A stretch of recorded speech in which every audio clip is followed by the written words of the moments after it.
Hey, this is just a quick note to let you know that Team Champs 2025 has been sponsored by City Strength. You're probably already familiar with City Strength. They're Australia's exclusive retailer for SBD, but they also sell a broader range of strength and powerlifting related equipment. So, a big thanks to City Strength for sponsoring our competition this year. And I hope you enjoy this episode. G'day everyone, I'm here with Jack Dunn from Compound Training. Jack from Hobart, from Tassie, is one of the few teams that are traveling up for Team Champs this year, which we're really looking forward to having him and his crew there. He's really made a name for himself over the last couple of years as a coach, and his crew are doing some great things, both at the domestic and soon to be international level. So good to have you on today, Jack. Yeah, thanks very much, JP. Really happy to be here. Awesome, man. Like you competed at Team Champs last year, but you competed as a lifter, not as a coach, if I'm not mistaken. Or didn't have your own team. But a lot of people might not know who you guys are or who Compound is. I mean, most people should know now with how well you guys did at nationals. But talk us through, what your setup is like and who you're training with and where you're training out of, and just give us a bit of a background. Yeah, sure. So I'm from Hobart. I'm like a sole coach and my coaching brand is Compound Training and Nutrition. I've been coaching, PTing for about 5 years, and then that's slowly become more and more powerlifting focused. And yeah, as I said, based in Hobart out of a brilliant gym called Leviathan Strength, where I've tried to run a few comps over the last few years to bring a bit more, sort of diversify the competitive pool of lifters down here, bring some new competition down, and test the lifters that we've got and the lifters that come out of Tassie. But yeah, I competed at Team Champs last year as well on David Barros' team, which was great in the heat.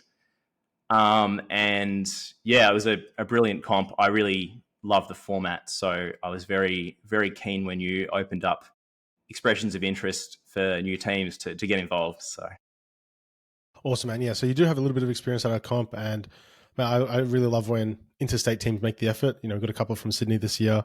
Obviously, you guys from Tassie. Last year we had Panthers from Brisbane come over. It really, I take it it's quite flattering to know that people are willing to kind of travel and bring their crews over.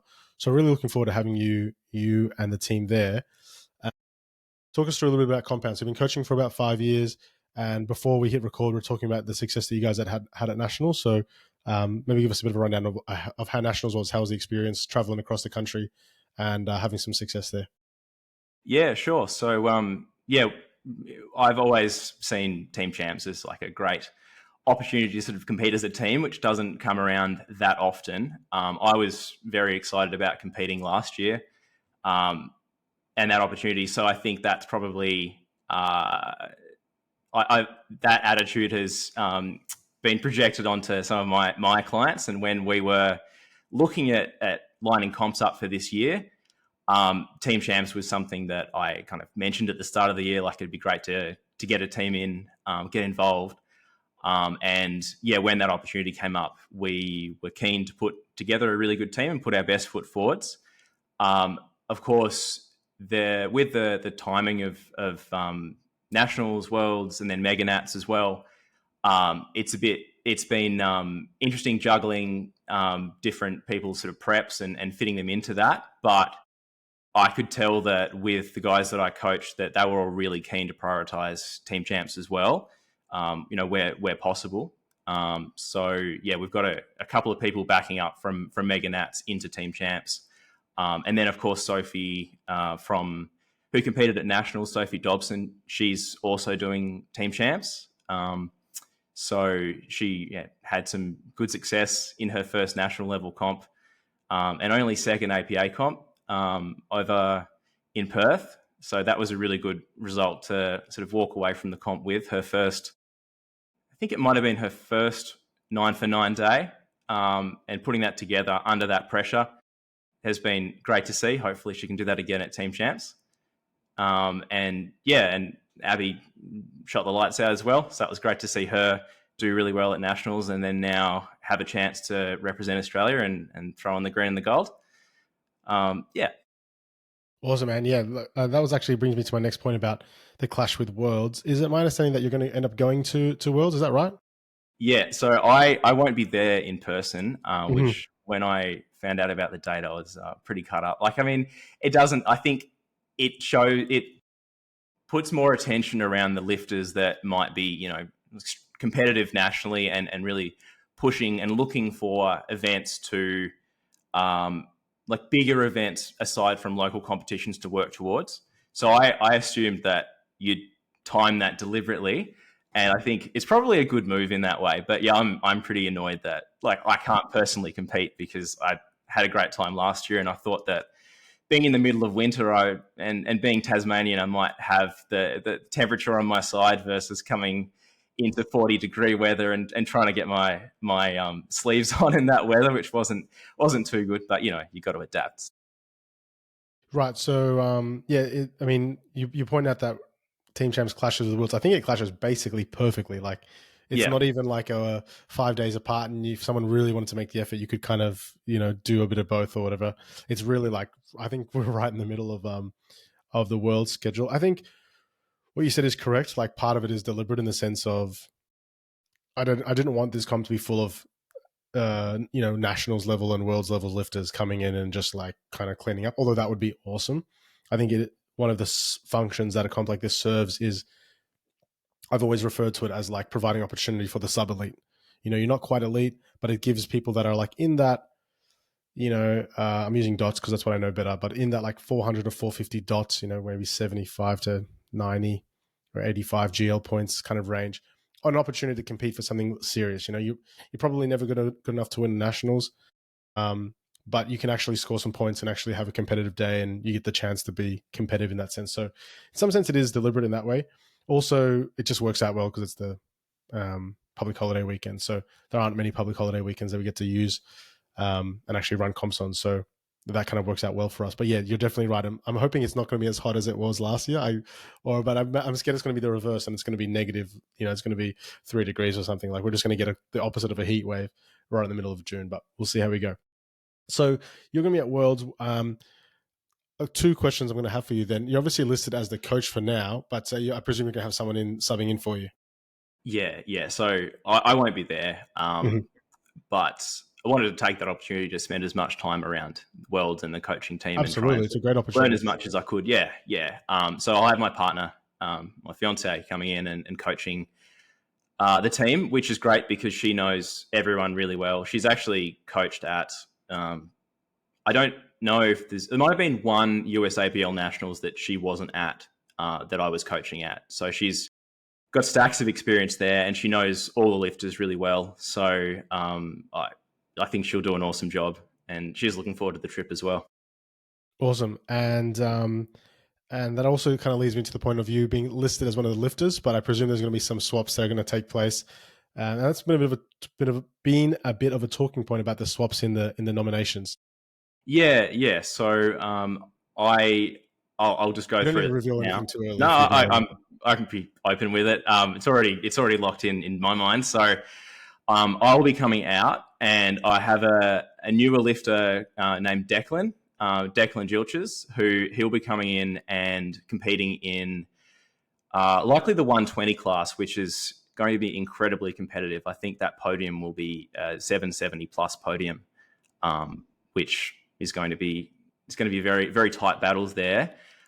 Thankfully, his comp PB total PB is 770, but I think he's going to need more than that if he's going to be competitive, and that's as a 105. Unfortunately, got a lot of lifters that are either 63s or 105s, so that makes team champ selections very difficult. Because if I wanted to field a team of 105s or 63s entirely, I probably could. But trying to get someone to go up and someone to go down or whatever is a bit of a challenge. Actually, on that, Declan will go up to 120 and Sophie will go down to 57. Wow. Yeah, it's you've got a roster full of 63s and 105s, but I think so does everyone, right? That's like the median weight. That's the median body weight of a human being who does weight training, right? Like, that's where you end up in a 63, 69 class, 93, 105 class. So they tend to be the fuller classes. So unfortunately, that's your roster is follows a bell curve, follows normal distribution. Yeah, it's gonna be very competitive for sure. The 120 class, 770 would be a solid total in that weight class. 120s historically haven't been so full. They tend to be, I mean, like those we talked about this in the previous podcast, previous episode, where those fringe classes tend to kind of thin out. But obviously, at team champs, the normal distribution kind of levels out. And we saw that last year, where those fringe classes, like the lightweights and the heavyweights, kind of got flooded at the changes. Do you expect that to kind of happen again? Yeah, I think it will, and I think that the APA or IPF weight classes kind of forced that to happen. Like there was a lot of extension at the top end of weight classes with USAPL, and there was just many weight classes for especially the men to kind of slot into. So I think this year, yeah, the 120s will probably be quite competitive. I think there'll be people that will come down to sort of fit into that, and then I think that'll probably put some pressure from above on the 105s too, because the 105s right now looks fairly empty. Like, well, there's a bit of competition there, but I think the 105 class will be a class that fills up more so than any of the others that I can see. Yeah, I mean, it's interesting hearing coach's perspective because you're obviously quite intelligent and you were at Team Champs last year, so you're not totally out of the loop as to how it works and what to expect. But some people just have different opinions. I'm just looking forward to seeing how it all kind of unfolds over the next few weeks. The first cutoff for changes is a week and a half from today, so we'll see at least some changes then. I'm sure you'll put in yours. And then more to come again a few weeks later. You mentioned earlier that you like the format of Team Champs. You're really excited at the idea of submitting your own team.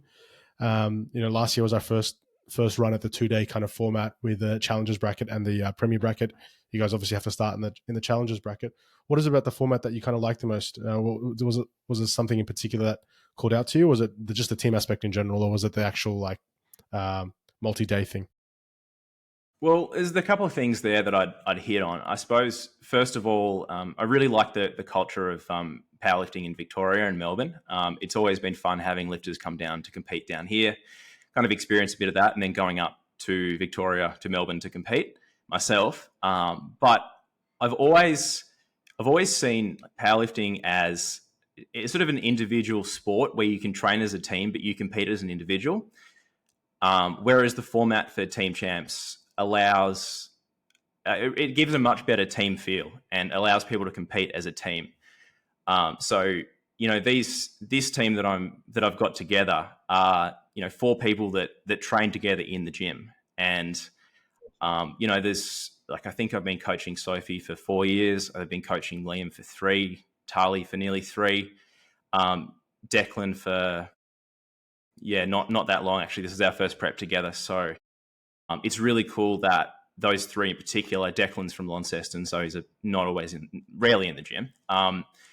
But those 3 in particular, they train together most days. And that being able to train as a group and then also compete as a group rather than just showing up to another comp, even at nationals where it's really you focus on placings, you focus on maximizing your total individually, not thinking about points. In this situation, I think that's really fun. It brings the team together and it pushes more out of them.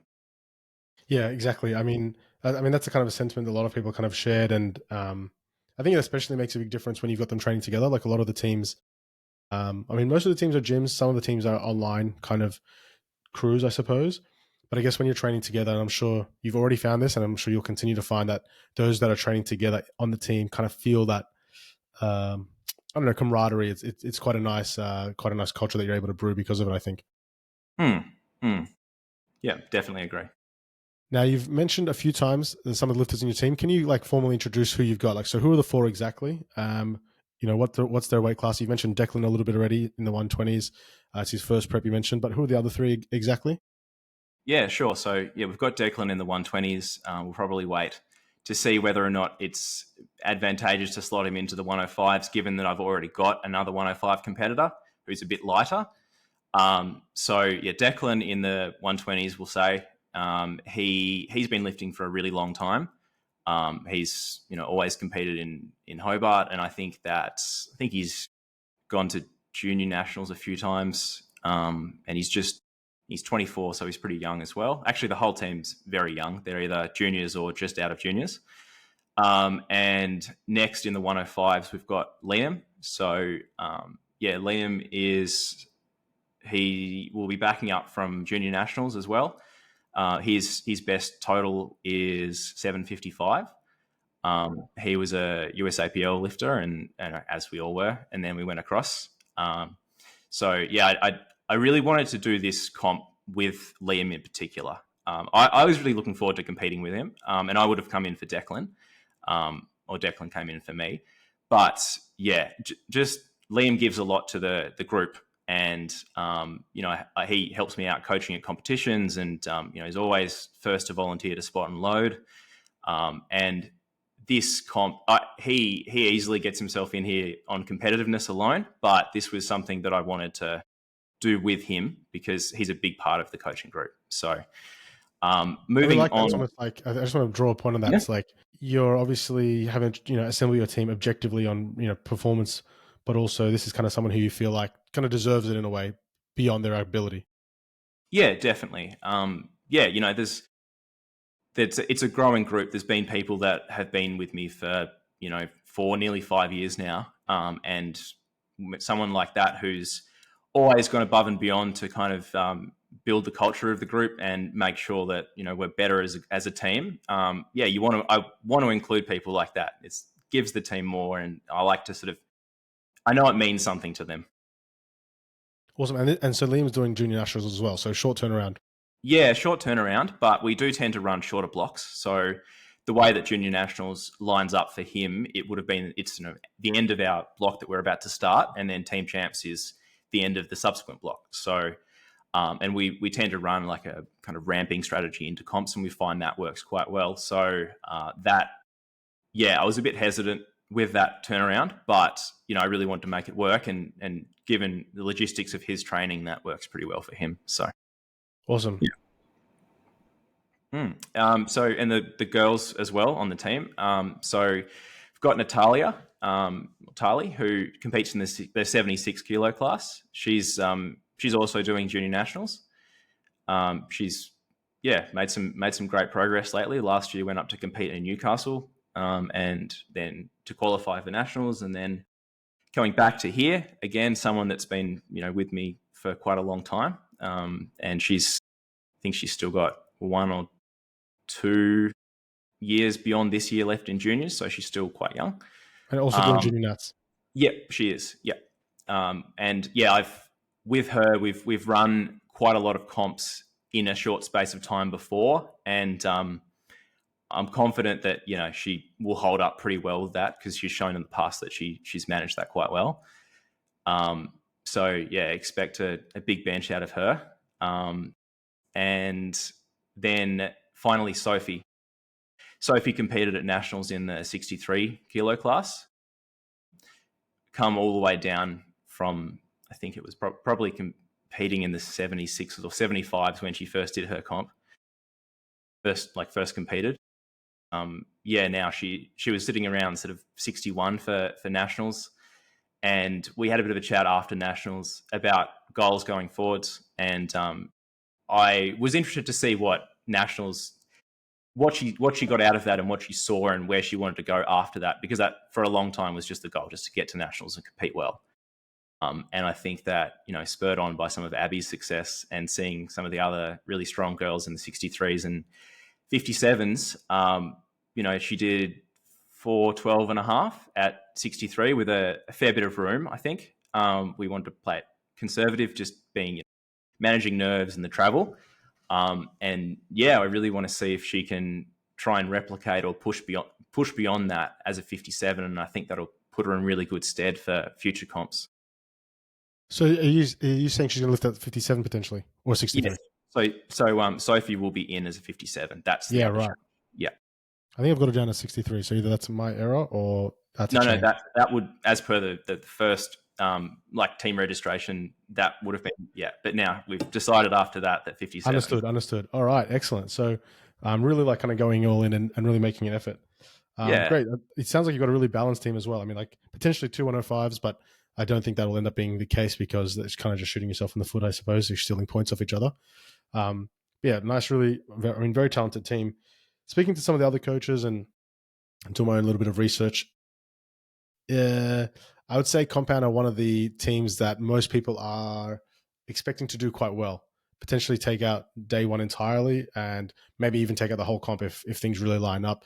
Is that something you think about? Like, what is your expectations? What are your goals as a crew? Obviously, you're going to be a little bit distracted. You're going to be on the other side of the world, and you'll have your hands full there as well. And I have no doubt that you'll be paying very close attention to how the chips kind of land. But yeah, how do you see things kind of panning out, and what would you say are the goals that you guys have set out for yourselves? Yeah, well, I'll definitely be trying to watch the live stream from wherever I am. I think that's just before Worlds kicks off, so I might be in Chemnitz or Chemnitz, but I want to follow it closely. Yeah, so it's I have had a listen to some of the previous podcasts, and it's great to see that some people are saying that we're a team that they think will do really well, and that's really exciting. Like I wanted to put together a team that had the best chance of doing as well as possible. I'm a very competitive person. And normally that's just internal competitiveness, but you always want to see your clients and your lifters do well. I've put together the team that I think can do best.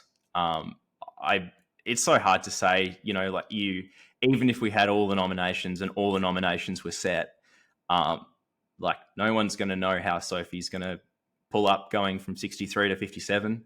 Is she going to keep adding 25 kilos or so to her total like she has been, or is that going to be similar? Same with, and when you look at open powerlifting, you tend to just look at the totals. You don't look at often whether someone's, best total was a 6 for 9 day or, those things too. So you can have, and I've had a bit of a look at the weight classes, and I've had a look at who's registered now, and I've sort of thought, I think this person will win and that team will probably win that weight class. But you don't really know, because what about the progress between how long was it since they last competed? Everyone's going to have a pretty good idea about where we're at because of, Sophie recently doing nationals, and then Tali and Liam competing at Meganats. Like, what can you really do in 4 weeks? And then, with Declan, I think, you'll probably be able to judge roughly where he is too. So yeah, there's definitely pressure. I feel pressure to perform as a team.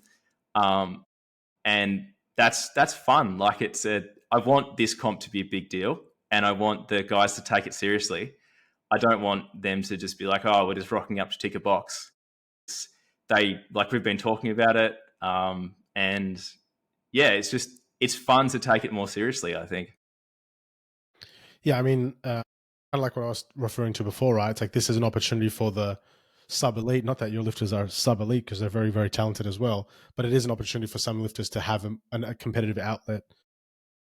And you get that fun by putting the pressure on yourself, because if there's no pressure, then what difference is, the extreme example is, what difference is doing a mock meet in your local gym? No, it's like the point of traveling across the Tasman is to actually, the Bass Strait, sorry, is to have a fight, to go up against some other good lifters and see where you kind of land. Yeah, that's right. And, they can do local comps down here, but just because of the nature of the competitive pool, there's not usually tight weight class battles. No, of course not. And this comp is built around tight weight class battles. So having that exposure, and then also, it's strange to say, but Sophie's still a newer lifter. Tali's still a newer lifter. Liam and Declan have been back and forth locally for the last 5 years. Cool. Which is really cool to have them both on the same team now. But for Sophie and Tali in particular, having other people in their weight class, maybe slightly above or nipping at their heels, I want to see what that does to them. And I want to see if, that sort of exposure, that pressure and stress, whether it lifts them or whether, it kind of makes them second guess themselves. And I think it'll be really good for them. Love it, man. I love it. That's awesome. So is it fair to say that your goals coming into this comp is to, qualify into the Premier Division for the next year, and maybe even take out day one at the very least? Or is that being ambitious? Yeah, I'd love to. Yeah, I'd love to come back next year and compete with the team. It feels a bit cheeky. I'd probably slide myself into the team if the dates lined up and that all worked out. I feel like it's be a bit rough to take that away from the guys that competed last year. But yeah, definitely doing well enough to come back next year. I think, I definitely think we'll have our work cut out to win the challenges. in particular, Alex Hayes' team Process, that I think he's put together a really strong team. And I think that day one will be incredibly competitive.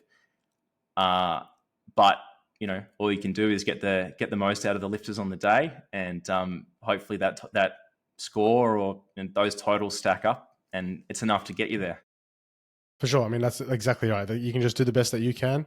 And I think Alex actually said that on his one, where he said something along the lines of, you can't control what other people do. Like you, unlike other sports, where you are directly interacting with your opposition, there's none of that. You just lift the bar on your own. They lift the bar on their own, and whoever lifted the bar the most on their own wins. And so, yeah, you're right. In some sense, you can't control it. You mentioned process powerlifting. My last question, I suppose, is who did you have your eyes on? Was there any other kind of teams that you were really keeping an eye on, or you really felt like were the ones to beat? Yeah, so I think that teams that are gym based as well. I think that they're ones to watch that might have deeper competitive pools. They can kind of select the right people in the right weight classes. Because I think there's two ways to play it. You can look at the weight classes, and you can look at trying to sneak people in like 47s and maybe 59s for the men, and try and be really intelligent with that. Or you can just put forward basically your strongest team. So I think gyms that have the depth, that they have 10, 15 people to select from, and they can choose their weight classes, they're always going to be really competitive, like ESS and Apex.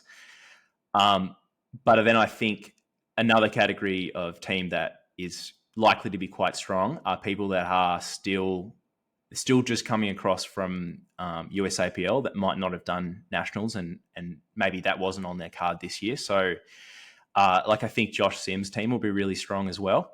I did think that, well, we'll see how Victor goes with his team as well. Having Kate and Chris out, I really thought that if they were in, that he would probably be the team to beat. So we'll see. I don't know who else he's going to put up, but I know he's listed, and he's definitely not going to be doing it to compete. And yeah, so I think that those gyms like ESS, Process, and Josh Sims' team, they're the ones that I think will be right up there. Yeah. Awesome. Good picks. I think that's a common sentiment that I like that perspective about the gym-based teams. I hadn't really heard anyone express it that way. Like, I think subconsciously I knew that, but you're right. The clubs that have bigger rosters, gyms where there's like 3 or 4 coaches or 5 coaches, and they've got 100 lifters on the roster. Of that, maybe 15 are good enough to lift. They've got a bit more choice, whereas some individuals might have a smaller roster personally, and then have a kind of thinner pool of people to kind of choose from that might actually pull apart. It does make it a bit challenging, and I mean that's part of it. It's part of the challenge for sure. So, mate, I appreciate the chat and hearing your kind of perspective. And like I said, you guys are doing good things, and it is a shame that there is this clash and you're not going to be able to be there in Melbourne this year. Same as you mentioned, Uplift Performance and Victor. He'll also be in Germany for IPF Worlds. But I'm looking forward to having your team. And like I said, having a Tassie representative at our comp will be really great. So I appreciate your time, mate. Yeah, thank you very much. Thanks for having me. No, awesome. All right. Take care. You too.